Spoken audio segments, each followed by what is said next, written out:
Welcome in YouTube, it's Juicy, going over the next season of Crucible and War. Got some fun things for you, some not so fun things for you, and just getting into it, right? So we're going to start with the one that I cover the least on this channel. I do War every once in a while.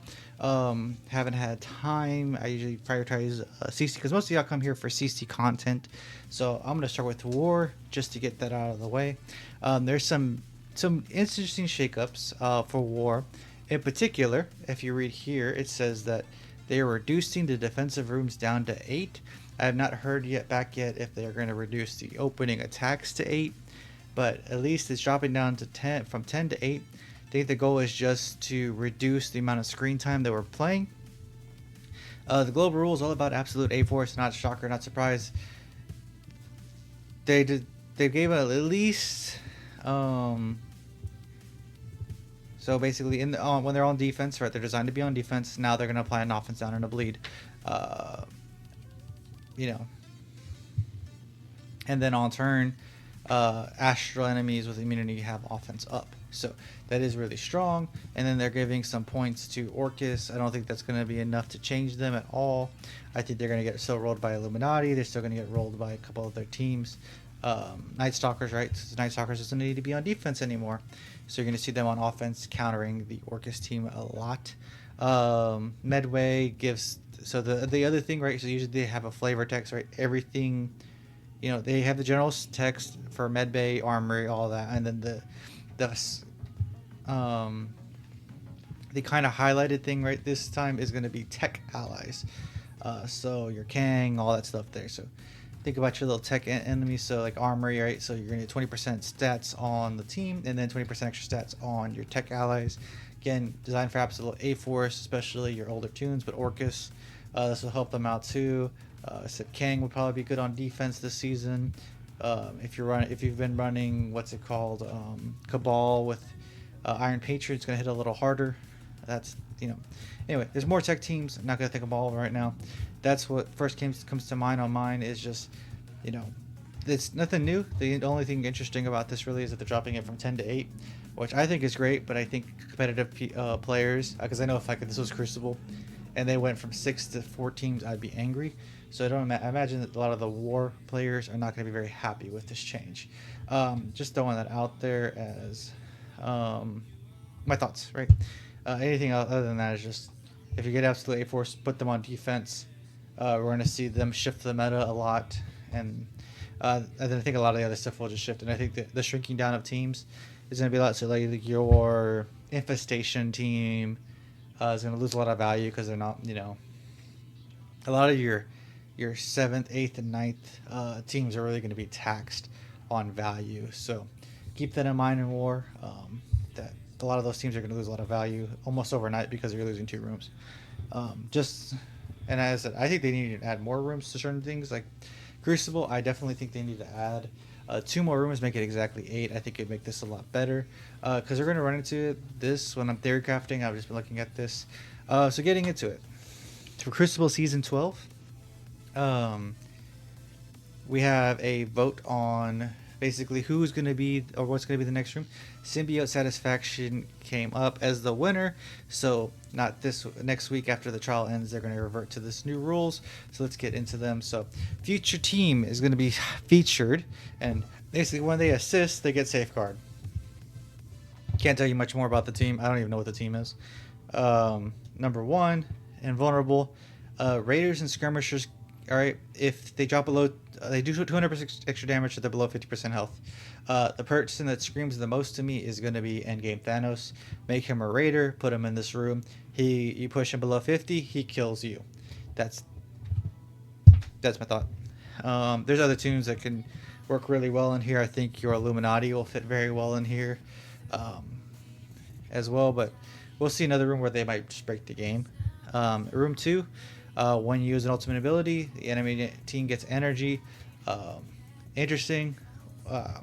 I was struggling to find a great team for this because I think the other rooms are just a better focus. When it rains is just the powerhouse of when things, positive effects stack on positive effects and negative effects stack on to negative effects. That's going to be brutal.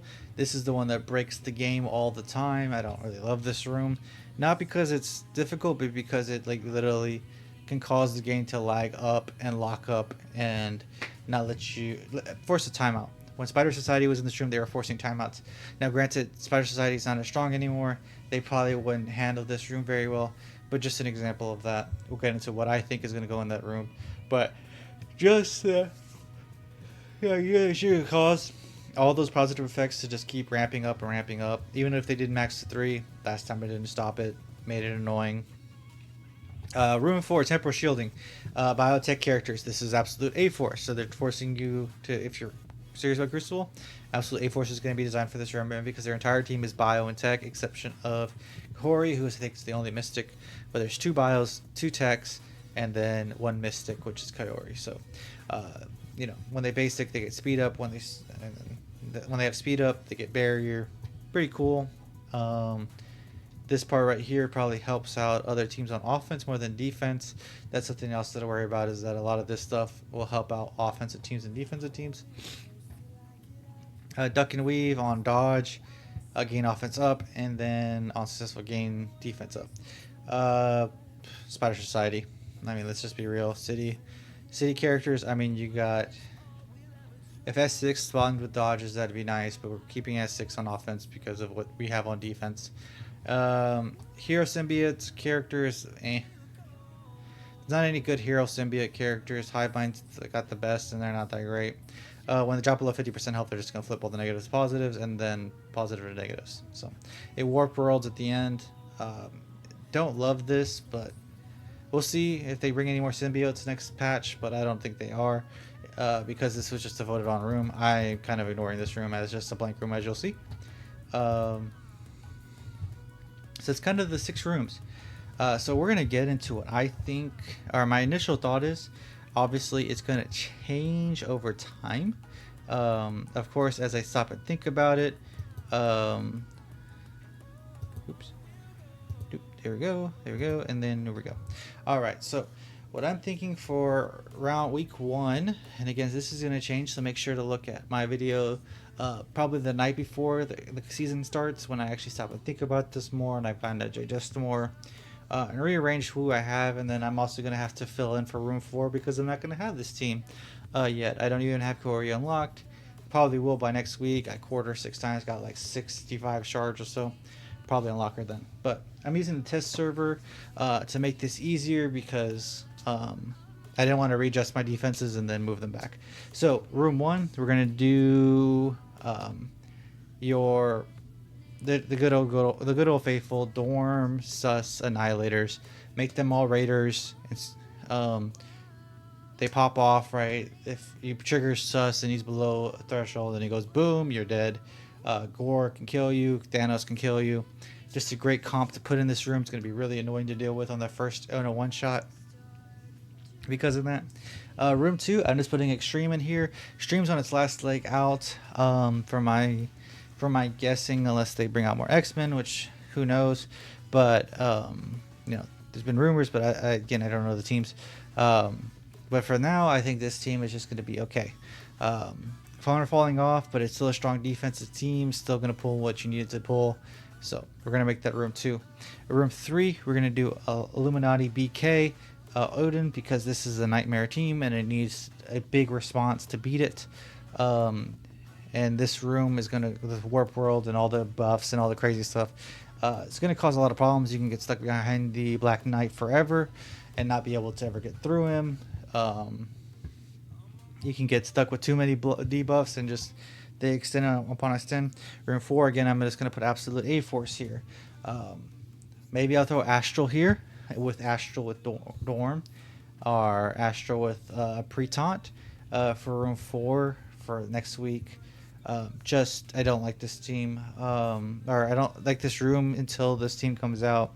But that's going to be what I'm probably going to use, is maybe Astral with, what's it called? With a pre-taunt. That'd be probably what I'm going to put there. And then I put Mephisto Spider Society in 5 because that's the team that's really annoying to deal with. Double Sack, Eternals, right? We know how to deal with this team. Moving on, room 6. we're gonna go into the. I just did hide my MLF because MLF will disrupt at least the new warrior counter.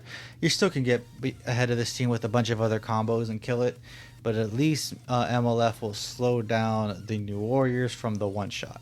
That's about it. What I could think of. Again, I am going to change these. Make sure to check out my video, the night before Crucible season, and I'll have a more detailed and more thought out thing. I just got these rules this morning. Want to make a video before going on vacation or go and see my sister-in-law's wedding. And so best of luck in y'all's last week of Crucible. Later, y'all.